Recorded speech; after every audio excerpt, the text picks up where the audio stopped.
Hi, my name is Marco, and in this video I'm going to be talking a little bit about Raising Arizona, why you should watch it, and the biggest strength this film has to offer. Raising Arizona is a 1987 film directed by the Coen Brothers, starring Nicolas Cage, Holly Hunter, and also sort of John Goodman. And it's a story about a family that can't conceive a child and decides to steal one for themselves.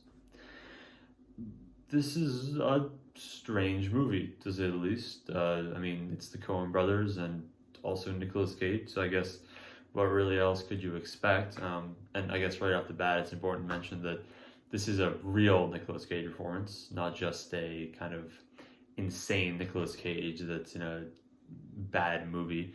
This is a very well-made film, and Nicolas Cage is actually really good in it. And his actual kind of general craziness that he has in most of his performances really feeds well into this one. And that kind of leads me into this film's biggest strength, which is its madness and kind of the insanity that it has, and how that kind of contrasts to its more grounded elements, and how this movie really toes the line between kind of insanity and realism really well, because that's something that's really hard to do and a lot of movies kind of fail to do. Now, having the insanity that this movie has is all fun and well and good, but first I want to talk about what grounds this movie, because if the movie didn't have grounded elements, then all that craziness and madness would all be for nothing, and it would be fun, but it really wouldn't resonate very much. A lot of what keeps you grounded in this movie most of the time is the characters, and most specifically Nicolas Cage's character, a guy named Hi. We get a lot during the movie that endears us to him, most specifically in the first 10 minutes.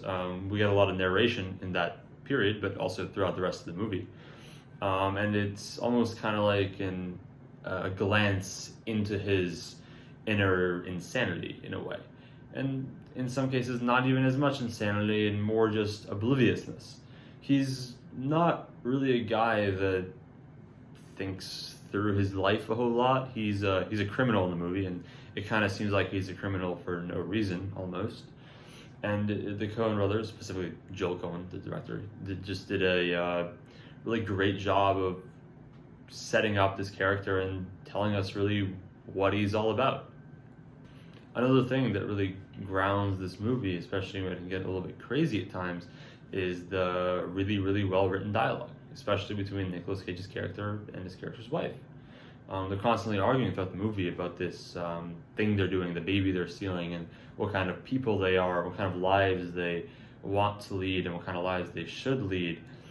And they have these real conversations, and you can tell the characters are really pondering something. And even though it can get a bit absurd, it all makes sense. You can sense that the characters really care, and kind of it helps you to understand the stakes of the movie and why what they're doing matters and the impact of everything on their lives.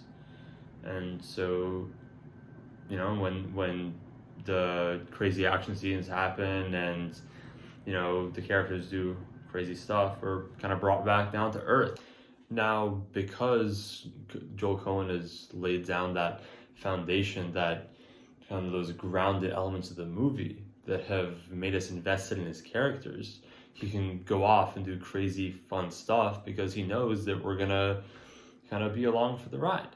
And when I talk about insanity, what I really mean is the elements of the movie that seem a bit outlandish or unrealistic. For example, there's this character that seems to be the embodiment of evil, and he's this biker that kind of hunts people down, and it seems kind of strange, like he appeared out of nowhere, like Nicolas Cage's character summoned him, kind of. But not just that, but also how in a lot of scenes kind of escalate super quickly and explode into kind of the characters doing crazy things, or kind of the dialogue turning really wild, and a lot of that is so much fun. However, the true embodiment of the insanity of the movie is the action. The way Joel Coen shoots action in this movie is also just really great for a few reasons. One reason is that even though the characters move into a lot of kind of different places throughout the action sequences, you kind of have these threads, especially in one, that tie everything together and make it really easy to follow.